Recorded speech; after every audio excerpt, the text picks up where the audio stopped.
بسم الله الرحمن الرحيم. الرحمن علم القرآن خلق الإنسان علمه البيان.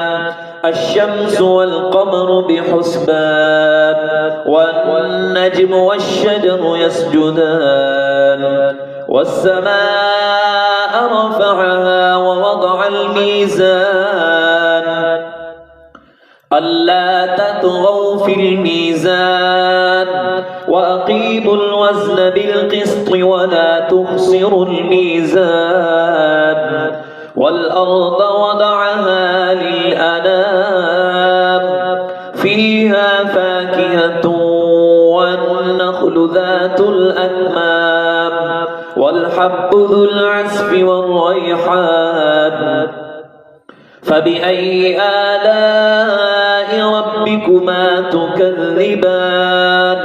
خلق الإنسان من صلصال كالفخار وخلق الجان من مارج من نار.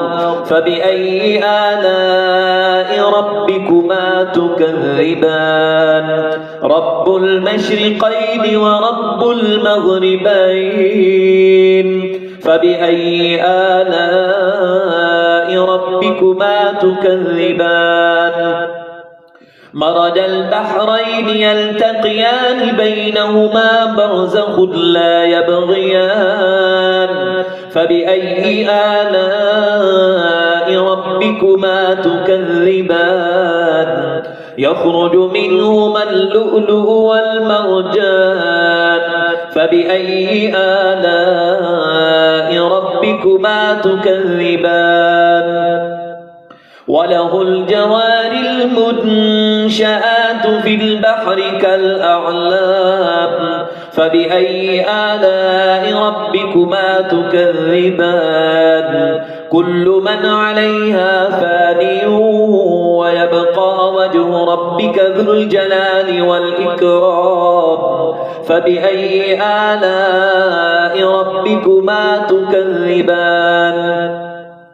يسأله من في السماوات والأرض كل يوم هو في شأن. فبأي آلاء ربكما تكذبان؟ سنفرغ لكم أيها الثقلان. فبأي آلاء ربكما تكذبان؟ يا معشر الجن والإنس إن استطعتم أن تنفذوا من أقطار السماوات والأرض فانفذوا لا تنفذون إلا بسلطان. فبأي آلاء ربكما تكذبان؟ يرسل عليكما شواظ من نار ونحاس فلا تنتصران. فبأي آلاء ربكما تكذبان؟ فإذا انشقت السماء فكانت وردة كالدهان. فبأي آلاء ربكما تكذبان؟ فيومئذ لا يسأل عن ذنبه إنس ولا جان. فبأي آلاء ربكما تكذبان؟ يعرف المجرمون بسيماهم فيؤخذ بالنواصي والأقدام. فبأي آلاء ربكما تكذبان؟ هذه جهنم التي يكذب بها المجرمون يطوفون بينها وبين حميم آن. فبأي آلاء ربكما تكذبان؟ ولمن خاف مقام ربه جنتان. فبأي آلاء ربكما تكذبان؟ ذواتا أفنان.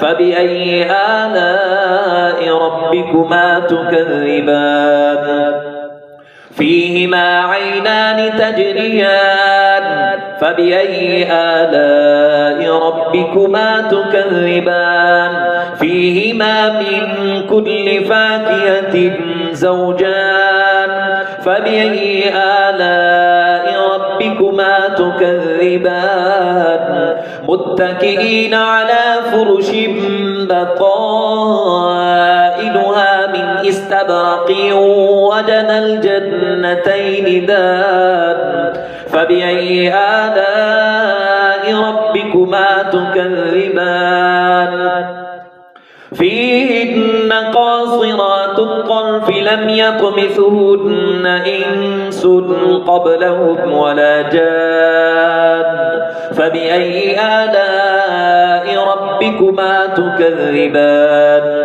كأنهن الياقوت والمرجان فبأي آلاء ربكما تكذبان هل جزاء الإحسان إلا الإحسان فبأي آلاء ربكما تكذبان ومن دونهما جنتان فبأي آلاء ربكما تكذبان مدهامتان